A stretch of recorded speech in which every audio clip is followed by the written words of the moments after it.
Every summer, millions of us inflate these plastic oases in our backyards.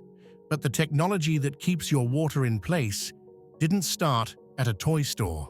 It started on the front lines of World War II. Before they made pools, the pioneers of inflatables were perfecting the art of sealing airtight food for soldiers. Meet the Doughboy Plastics division. In 1947, they took the same heat-sealing technology used for military K-rations and applied it to vinyl. This was the birth of the first splasher pool. Before this, pools required concrete, construction crews, and a massive bank account. Suddenly, for the price of a few weeks' groceries, the middle class could bring the ocean to their lawn. But early pools were fragile. The real game changer was the evolution of PVC. In the 60s and 70s, chemical engineering allowed us to make plastic that was both flexible and incredibly strong.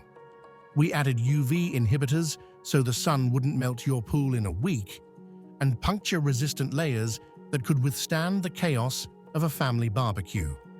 This turned the inflatable pool from a one-season toy into a semi-permanent backyard fixture. Modern easy-set pools use a brilliant bit of physics.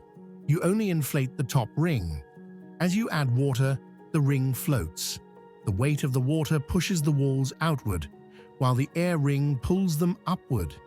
It's a self-assembling structure that uses gravity and buoyancy to do the hard work for you. From military survival to suburban leisure, the inflatable pool is an engineering marvel hidden in plain sight. Next time you're pumping air into one, remember, you're using 80 years of history. Subscribe to see the hidden science behind the things you use every day.